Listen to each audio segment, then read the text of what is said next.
જેના ઘરે ઠાકોરજી બિરાજતા હોય, થોડોક પરિવારના બધા જ લોકો સાથ આપે, અમારા ઘરે પ્રભુ છે. અને ઠાકોરજી બિરાજે છે એટલે ભાઈઓ પણ જોડે થોડો સાથ આપે કે ના ના તું ઠાકોરજી પધરાવ, તારાથી નહીં થાય, હું તને સાથ આપીશ. ભલે તારા જેવા શૃંગાર ને તારા જેવો ભોગ નહીં ધરી શકું, પણ જે પણ થશે મારાથી ચોક્કસ કરીશ. પણ જો તું ઠાકોરજી પધરાવવા તૈયાર છો તો હું તને સાથ આપવા તૈયાર છું. જો ભાઈઓ એમ કહી દે તો ઘરે ઘરે ઠાકોરજી બિરાજતા થઈ. તમારા જીવનના આધ્યાત્મિક યાત્રામાં જો સહભાગી તમે થઈ જાઓ ને તો બહેનો પણ ઉત્સાહથી કરી શકશે, તમારા સહયોગ મળી જાય. તો આનંદની વાત છે તમારા ઘરમાં જ્યારે આવું પવિત્ર વાતાવરણ બનતું, આવા કલિકાલના સમયમાં જ્યાં ચારે બાજુ પાપ અને મન બગડે એવા જ દ્રશ્યો તમને ચારે બાજુ જોવા મળે છે, અને એવા સમયે તમારા ઘરમાં રોજ 3 વાર ઘંટનાદ કરી અને લાલન જાગો હો ભયો ભોર આ જો કીર્તન ગવાતું હોય ને તો તમારા ઘરમાં હજી કલયુગ પ્રવેશો નથી એમ માની લેજો. કારણ કે તમારા સવાર ઠાકોરજી સાથે થાય છે, તમારી સાંજ પ્રભુના આશ્રય પદથી થાય છે. આ બાબતોએ તમારા ઘરમાં કલયુગને ઘૂસવા નથી દીધો એમ માની. તમારે જ પ્રયાસ કરવાના છે. આ સંસારના માહોલમાંથી બચવા માટેના પ્રયાસ તમારા જ હોવા જોઈએ. કારણ કે જે રીતે એક પ્રવાહ જઈ રહ્યો છે એનાથી તમે બચી નથી શકતા. જ્યારે ઘરથી બહાર નીકળો છો અને લોકોની વચ્ચે આવો છો ત્યારે એ જે પ્રવાહ ચાલી રહ્યો છે એમાંથી પોતાની જાતને બચાવવી બહુ અઘરી છે, તણાઈ જ જવાય છે. પણ જો સત્સંગ કર્યો હશે ને કથા સાંભળી હશે ને તો ડગલું ભરતા પહેલા 2 વાર વિચાર આવશે, મારા ગળામાં મહાપ્રભુજીની કંઠી છે. કહેતા ને ગર્દબ હતો ને એમાં એ જતો હતો ને એને જો એક બળદ ઉપર એના માલિકે એટલો બધો સામાન ભરી દીધો અને બપોરનો સમય ને પેલો આમ ફાફડો થાય ને પેલો લાકડી મારતો જાય ને બળદ ઘસડતો જાય, ગાડું ઘસડતો જાય, એટલામાં એક ગર્દબ મળે. એને કહ્યું કે તું તો રહ્યો બળદનો બળદ. કે શું થયું? પેલા ગર્દબે બળદને કહ્યું કે જો મારો માલિક મારા પર આટલું સામાન ભરે ને હું તો ત્યાં જ આડો પડી જાઉં, બધું ઢોળી નાખું, એટલે બીજી વાર ભરે જ નહીં. ત્યારે બળદે કહ્યું તું કરી શકે, પણ અમે તો ગાયના દીકરા, અમારી માં તો ભગવાનની બાજુમાં ઊભી હોય, અમારાથી આવું ન થાય. એમ બીજા જે કરતા હોય એ કરે, પણ આપણે વૈષ્ણવના દીકરા, આપણાથી શું થાય ને શું ન થાય એનો વિવેક આપણે જ કેળવવાનો છે. આપણા ગળામાં કંઠી છે, બીજાને જોઈને આપણે ક્યાં જવાબદારી બધાને સુધારવાની લીધી છે. આપણે તો આપણી જાતને સુધારી લઈએ અને આપણી કંઠીનું ગૌરવ સાચવી શકીએ ને તોય આપણું જીવન ધન્ય થઈ ગયું કહેવાય. આપણે તો આપણી જાતને ગૌરવ સાથે જીવી શકીએ, એ આપણા જીવનની ગૌરવતા છે. સત્યમ નાસ્તિ તપઃ શૌચમ દયા દાનમ ન વિદ્યતે. ઉદરમ ભરીનો કેવલ પેટ ભરવા માટે લોકો જીવવા લાગે.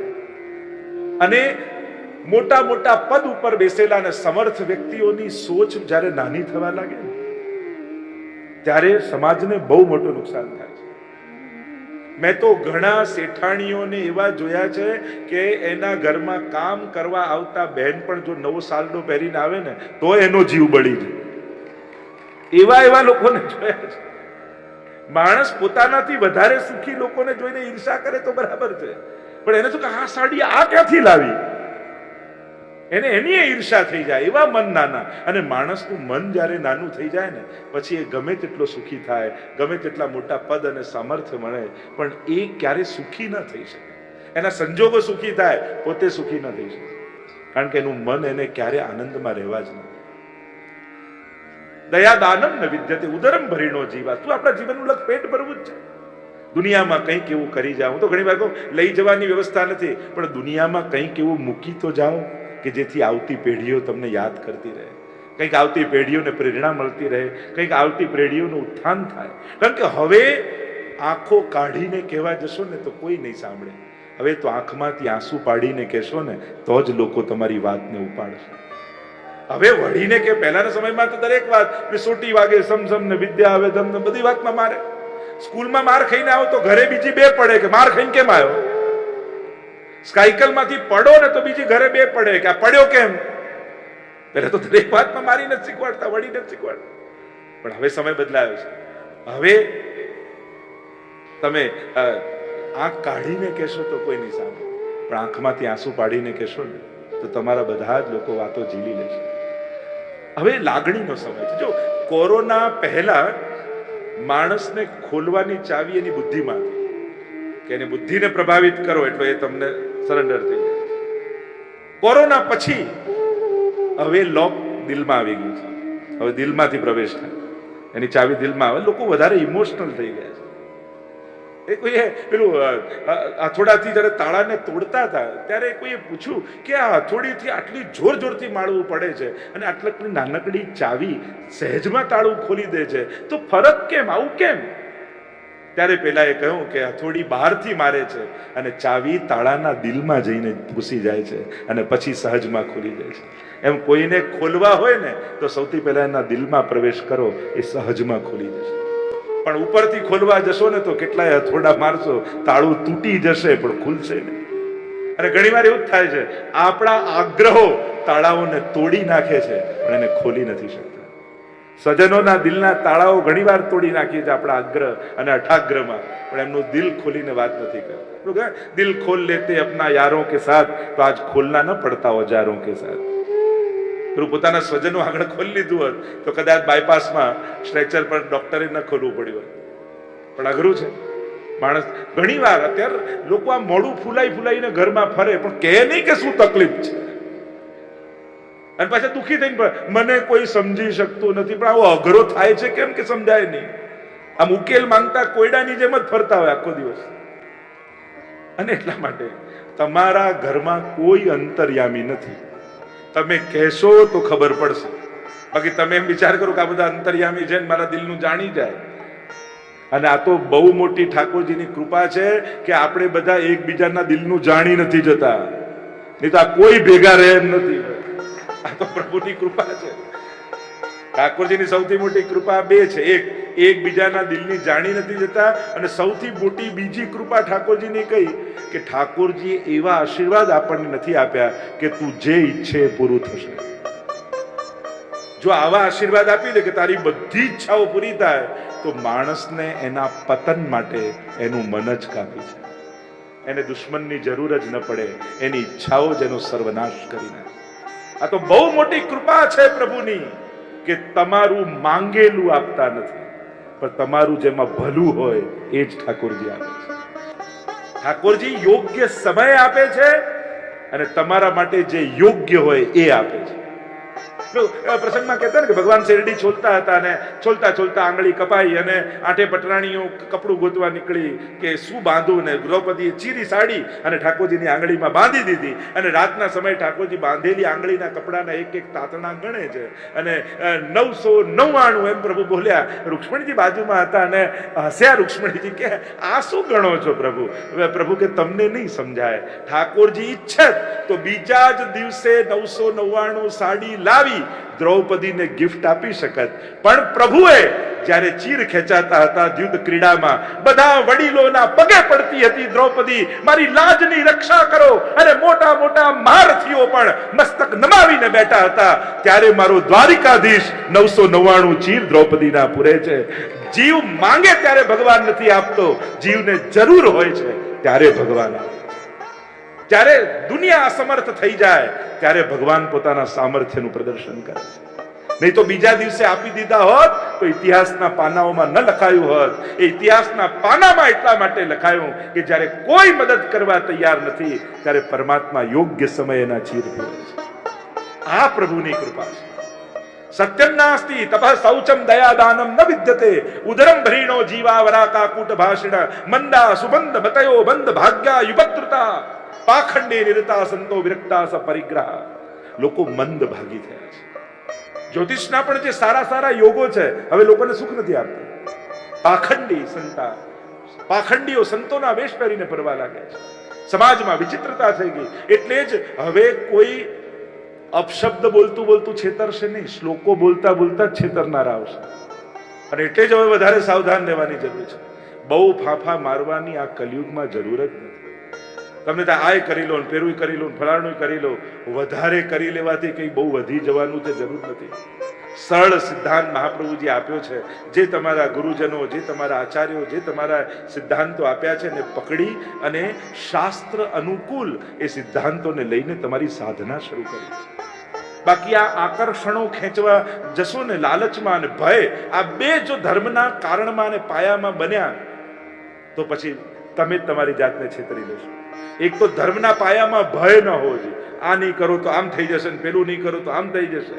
અને બીજું, ધર્મના આકર્ષણમાં લાલચ ન હોવી જોઈએ કે આમ કરશો ને તો આમ મળી જશે, આટલું ચડાઈ આવશો તો આમ થઈ જશે. મહાપ્રભુજી આ બંનેને દૂર રાખ્યા છે ઠાકોરજીથી. અરે પ્રભુ તો પ્રેમાસ્પદ છે. પ્રેમ કરવા જેવું કોઈ તત્વ હોય તો ઠાકોરજી છે. અને પ્રભુ આપણા રક્ષક છે. અને રક્ષકથી ડરવાનું ન હોય. બે પોલીસ તમારી આજુબાજુ હોય તો બીક લાગે કે બીક જાય? ઘણા લોકો ઠાકોરજી પધરાવા તો છે ઘરે, પણ ડર લાગે કે દોષ થશે, પાપ થશે, અપરાધ થશે. હું તો ઉલટાનું ઊંધું કહું, એમ કહું, અરે બચાવનારો ઘરમાં નથી ત્યાં સુધી ડરવાનું છે. હવે બચાવનારો આવી ગયો, હવે તો નિર્ભય બની જાઓ. પ્રભુ પધાર્યા, હવે તો બચાવનારો આવી ગયો, એ તો રક્ષક આવી ગયો. પ્રભુથી ભય ન રાખો. સાવધાની હોય કે આપણાથી કોઈ અપરાધ ન થાય, દોષ ન થાય, પણ એ જ દોષોનું ચિંતન કરીને ભગવાનથી ભય પેદા ન કરો. અને કોઈને ભગવાનના નામે ડરાવો પણ નહીં. ડરાવનારા લોકોથી દૂર રહો અને લલચાવનારા લોકોથી દૂર રહો. કે આમ જે શોર્ટકટ બતાવવા જાય ને કે આટલું કરી નાખો, આમ કરી નાખો, આમ થઈ જશે, આમ થઈ જશે, આમ થઈ જશે, ના. સીધી સીધી મહાપ્રભુજીએ સાધના આપી છે. કૃષ્ણ સેવા સદા કાર્ય માનસી સા પરામતા. ઠાકોરજી છે આપણા સર્વસ્વ છે. અને પ્રભુથી અધિક આપી પણ કોણ દેવાનું છે? પ્રભુથી કોણ વધારે આપી દેવાનું છે? એટલે માટે પ્રભુ છે આપણા માથે, પછી ક્યાં ફાફા મારવાની જરૂર છે? અહીંયા કહું, જ્યારે ચારે બાજુ કલયુગનો પ્રભાવ દેખાયો, નારદજી કહેવા લાગ્યા, હું ચારે બાજુ અવિશ્વાસ અને ક્લેશ દેખાયો. જો કલયુગમાં વાતે વાતે સમ ખાવા પડે અને જગ્યાએ જગ્યાએ સહી કરવી પડે. અને હવે તો સહી પણ જતી રહી. માંડ સમાજને ભણાયા ગણાયા કે લોકો સહી તો કરે કમથી કમ, હવે સહી પણ જતી રહી. પાછો અંગૂઠો આવી ગયો. Thumb impression. પહેલા જો માણસ જયારે જંગલમાં રહે ત્યારે કાચું ખાતો, ઉત્ક્રાંતિ થઈ, શેકીને ખાવા લાગ્યો, શેકીને ખાતે બાફીને ખાવા લાગ્યો, તળીને ખાવા લાગ્યો, વઘારીને ખાવા લાગ્યો, બેક કરીને ખાવા લાગ્યો. પાછા ડોક્ટર કહે કાચું ખાઓ. લે તો આટલા 1000 વર્ષ પાણીમાં કાઢ્યા ને. કાચું ખાઓ, સલાડ ખાઓ, તો એ જ તો ખાતા હતા બધા. આટલા વર્ષોની યાત્રા, પાછું ત્યાં ને ત્યાં. તો સંસાર તો આ રીતે જ ચાલે છે. કહ્યું કે જ્યારે ચારે બાજુ અવિશ્વાસ દેખાયો અને ક્લેશ દેખાય. કલયુગ એટલે ક્લેશ. આ કળીનો યુગ છે. કળી બીડાયેલી હોય ને એમ બધાના મન અને બુદ્ધિ બીડાયેલા છે. આ તો વલ્લભ રૂપી ભક્તિનો સૂર્યનો ઉદય થાય ને તો જ આપણા હૃદય ખીલે. અહીંયા જ્યારે શંકા થઈ કે ચારે બાજુ કલયુગ, અને પરિભ્રમણ કરતા કરતા ખિન્ન મનથી વ્રજમાં આવ્યા. નારદજી કહેવા લાગ્યા, અને જ્યારે વ્રજની ભૂમિમાં હું આવ્યો, યમુનાજીના તટ ઉપરથી હું જતો હતો, એટલામાં પાછળથી મને અવાજ સંભળાયો, ભો ભો સાધો ક્ષણમ તિષ્ઠ. અરે મહાત્મન, ક્ષણવાર માટે ઉભા રહો. વળીને જોયું, આશ્ચર્ય, એક યુવાન સ્ત્રી, બે વૃદ્ધ પુરુષો એના ખોળામાં માથું રાખીને સૂતા છે. ઘણી બધી સ્ત્રીઓ એને પંખા આદિ સેવા કરી રહી છે. પૂછું, કોણ છો તમે? અને સ્ત્રીએ પોતાનો પરિચય આપતા કહ્યું, અહમ ભક્તિ, હું ભક્તિ છું. ઈમઉ મે તને એવું મતવું. આ બંને વૃદ્ધ પુરુષો મારા પુત્રો છે. એક છે જ્ઞાન, બીજો છે વૈરાગ્ય. કાલ યોગે ન જરજરો. કાળના પ્રભાવને કારણે બંને વૃદ્ધ થઈ ગયા છે. અરે દુનિયામાં ઊંધું દેખાય, માં વૃદ્ધ હોય, દીકરા યુવાન હોય, અને અહીંયા તો ઊંધું થયું કે હું વૃંદાવન બ્રજની ભૂમિના સ્પર્શથી યુવાન થઈ, પણ મારા બંને પુત્રો વૃદ્ધ થઈ ગયા. પોતાનો પરિચય આપતા ભક્તિ મહારાની કહેવા લાગ્યા, દ્રવિડ દેશમાં હું ઉત્પન્ન થઈ, કર્ણાટકમાં વૃદ્ધિ પામી, મહારાષ્ટ્રમાં ક્યાંક ક્યાંક પૂજાઈ, પર ગુર્જરે જીર્ણતામ ગતઃ. જ્યાં ગુજરાતમાં આવી, એટલે ગુર્જર પ્રદેશ ઐતિહાસિક દ્રષ્ટિએ જોવા જાઓ તો યુપીનો નીચેનો ભાગ, જે ગુર્જર, આજે પણ ગુર્જર જ્ઞાતિ ત્યાં રહેતી હોય છે, એ પ્રદેશ એમ ભૌગોલિક દ્રષ્ટિએ કહેવાય. પણ પ્રાય લોકો અર્થ એમ કરતા હોય કે ગુજરાતમાં આવીને ગરડી થઈ. ગુર્જરે જીર્ણતામ ગતઃ. બાકી ભૌગોલિક દ્રષ્ટિએ જોવા જાઓ તો ગુર્જર પ્રદેશ કંઈક જુદો ભાગ કહી શકાય. પણ અર્થ એમ આચાર્યો સંતો જુદા જુદા અર્થો કર્યા. ગુજરાતમાં આવીને ગરડી થઈ, પણ જ્યારે હું વૃંદાવનમાં આવી, જો બ્રજની ભૂમિનો એ પ્રભાવ, વ્રજનો સ્પર્શ થતા જ ગરડી થયેલી ભક્તિ આપણા હૃદયમાં યુવાન બનીને નાચવા લાગે છે. બ્રજની મહત્તા એટલી બધી કહેવાય છે. એટલે તો કહ્યું, આપણે ત્યાં અનેક પ્રકારના સંતો ભક્તો કહે, મુક્તિ કહે ગોપાલ સો મેરી મુક્તિ બતાય, और વ્રજરજ ઉડી મસ્તક લગે તો મુક્તિ મુક્ત થઈ જાય. જે મુક્તિને પણ મુક્તિ આપે એવું સામર્થ્ય બ્રજરજમાં રહેલું છે. ઠાકોરજી પણ જયારે માટી ખાધી ને મુખમાં, અને માએ પૂછ્યું કે લાલતે માટી ખાધી, તો ઠાકોરજી ના પાડી, મેં માટી નથી ખાધી. બધાએ કહું કે અરે માટી મોઢામાં મૂકીને ના કેમ પાડે છે? ઠાકોરજી સમજાવવા એ માંગે છે કે મૈયા, આ વ્રજ રજ છે, આ માટી નથી. તું આને માટી કહે છે? આ માટી મેં નથી ખાધી, મેં તો વ્રજ રજ પધરાવી છે, જે મુક્તિને પણ મુક્તિ આપે છે. આ વ્રજની ભૂમિ, એ યમુનાજીનો તટ, જે આજે પણ નિત્ય ઠાકોરજી ગૌચારણ કરવા પધારે, એ ગિરિરાજની કંદરાઓ, જે આજે પણ રાત્રિના સમયે ગોવર્ધન ગિરી સઘન કંદરા રૈન નિવાસ કિયો પિય પ્યારી, આજે પણ એ ચંદ્ર સરોવરનું સ્થાન, ત્યાં ઠાકોરજી નિત્ય રાસ કરે છે. આજે પણ એ શ્યામ ઢાક, જ્યાં ઠાકોરજી નિત્ય છાક લીલા કરે છે. આજે પણ એ સાંકડી ખોર, જ્યાંથી ગોપીજનો પધારતા હોય ત્યારે ઠાકોરજી એ દધીના દાણ સ્વીકાર કરે છે. આજે પણ એ ગોકુલની ભૂમિ, કે જ્યાં નિત્ય ઠાકોરજી હાથમાં માખણનો લોંદો લઈ અને ઘુટુરન ચલત રહેનું તનુ મંડિત, શ્રી ગોકુલ મેં રહીએ સદા મન શ્રી ગોકુલ. આ વૃંદાવનની ભૂમિનો એવો પ્રભાવ. ભક્તિ મહારાણી કહેવા લાગ્યા કે એના સ્પર્શ માત્રથી હું યુવાન બની, પણ જ્ઞાન અને વૈરાગ્ય બંને વૃદ્ધ થયા. એટલે કે રાધે રાધે કરનારા તો ઘણા હતા, પણ જ્ઞાન અને વૈરાગ્યનો ગ્રાહક તો ત્યાંય કોઈ ન મળ્યો. અને જ્યાં સુધી જ્ઞાન અને વૈરાગ્ય વૃદ્ધ હોય, ભક્તિને આનંદ નથી આવતો. ભક્તિ મહારાણી પોતાના દુઃખની કથા કહેતા નારદજીને કહેવા લાગ્યા, નારદજી આપ કોઈ ઉપાય બતાવો. નારદજીએ બહુ પ્રયાસ કર્યા, વેદોના મંત્રો બોલ્યા, ગીતાજીના શ્લોકો બોલ્યા. આળસ મરડી મરડીને ઉભા થાય ને પાછા સુઈ ગયા. આકાશવાણી થઈ, નારદજી સત્કર્મ કરો. કયું સત્કર્મ કરો એ ન કહ્યું. નારદજી વચન આપ્યું ભક્તિને, ભક્તિ તારા દુઃખના નિવારણ હું નિશ્ચિત રૂપે કરીશ, તને વચન આપું છું. અને કયું સત્કર્મ કરવું એને શોધવા માટે નારદજી નીકળ્યા છે. અને ચાલતા ચાલતા બદ્રી વિશાલમાં આવ્યા. સનત કુમારો સત્સંગ કરવા જતા હતા અને ચિંતાતુર નારદજીને જતા જોયા. નારદજી આ વૃત્તાંત કહ્યું. સનત કુમારો કહેવા લાગ્યા, નારદજી તમે કહો તો અમારી પાસે એનો ઉપાય છે. ભક્તિ મહારાણીના દુઃખના નિવારણનો ઉપાય અમારી પાસે છે. નારદજી કહે જલ્દી કહો, શું કર્યું? સનત કુમારોએ કહ્યું કે નારદજી તમે ભાગવત કથા કરો. આ ભાગવતમાં એવો પ્રભાવ છે કે ભક્તિ તો યુવાન થશે, સાથે સાથે જ્ઞાન અને વૈરાગ્ય પણ યુવાન થઈ જશે. જો ભાગવત કથા અનેક નિમિત્તે શ્રીમદ ભાગવતજીમાં બતાવવામાં આવી છે. જેમ ભાગવતજીમાં પહેલી મહાત્મ્યમાં કથા બતાવવામાં આવી પદ્મ પુરાણ અંતર્ગત ભક્તિની યુવાની માટે, જ્ઞાન અને વૈરાગ્યની યુવાની માટે. એટલે કે ભાગવત કરવા માત્રથી ભક્તિ, જ્ઞાન અને વૈરાગ્ય યુવાન થાય છે. ભાગવત સાંભળતા સાંભળતા ભાવમાં વૃદ્ધિ થવા લાગે, પ્રભુ વિશે જ્ઞાન મળે અને વૈરાગ્ય. આટલા બધા દુનિયાભરની જવાબદારીઓ લીધેલા તમે બધા 7-7 દિવસ સુધી 4-4 કલાક બધું છોડીને અહીંયા બેઠા, આ તમારો વૈરાગ્ય જ છે. અને બીજું કાંઈ નહીં તો 7 દિવસ સુધી 4-4 કલાક આપણે કોઈને નડ્યા નહીં, એ ઓછું છે. જો આ તો ન નડવું હોય પણ અત્યારના સમયમાં સંયોગ જ છે ને. માણસ બેઠા બેઠા કેટલું વિચારી લે કોઈના માટે. વૈરાગ્ય, અરે પ્રભુમાં વિશિષ્ટ અનુરાગ, એ જ તો આપણો વૈરાગ્ય છે. તો એક નિમિત્ત એ બતાવ્યું. બીજું આગળ આવશે ધુંધકારીની કથા. પ્રેત બન્યો ધુંધકારી, દેહ છૂટી ગયો અને દેહ પડ્યા પછી પ્રેત યોનિમાં હોય, એની પણ મુક્તિ ભાગવત દ્વારા થાય છે. ત્રીજી કથા સુખદેવજીની. સુખદેવજી અને પરીક્ષિત મહારાજની શ્રાપ લાગ્યો છે, 7મા દિવસે મુક્તિ છે અને જીતા જીવંત મુક્તિનો અનુભવ ભાગવતે કરાવી. તો ભાગવત મર્યા પછી પણ મુક્તિ કરાવી શકે અને જીતા જીવંત મુક્તિનો અનુભવ પણ કરાવી શકે. આપણે જીવનથી મુક્તિ નથી જોઈતી, આપણે તો મુક્ત જીવન જોઈએ છે, કે જે બધા જ બંધનોથી, બધા જ ભયોથી મુક્ત હોય એવા જીવનનું દાન ભાગવત કરે છે. અહીંયા નારદજીને જયારે કહ્યું ભાગવત તો કરે કોણ? સનત કુમારોએ કહ્યું અમે તો સત્સંગ માટે ભેગા થયા છે, અમને કોઈ બોલનારું મળે તો અમે સાંભળવા બેસી જઈએ, અને સાંભળનારું મળે તો અમે ગાવા લાગીએ. તમે કહો તો અમે કથા કરીએ. નારદજી કહે તો ભાગવતની કથા એ પણ સનત કુમારો જેવા મહાપુરુષો ના મૂકે. આનાથી ઉત્તમ બીજું શું હોઈ શકે? આપ આજ્ઞા કરો એમ વ્યવસ્થા કરું. કયું હરિદ્વાર પાસે આનંદ નામનો તટ છે, ગંગાજીનો સુંદર ઘાટ છે, અને ત્યાં તમે કથાની વ્યવસ્થા કરો. નારદજી તો તાડીમાર તૈયારીમાં લાગી ગયા અને સુંદર પંડાલ બાંધ્યો છે, બધાને આમંત્રિત કર્યા છે. જો ને અમારી આખી બરોડાની ટીમ, આપણી વૈષ્ણવ સંઘની ને બધા જે ભાઈઓ જોડાયા, જ્યાં કથાનો નિર્ધાર થયો, કોઈ આ જવાબદારી, કોઈ આ જવાબદારી, કોઈ આ વ્યવસ્થા, કોઈ આ વ્યવસ્થા, અને આખો સુંદર રીતે એની વ્યવસ્થા કરે.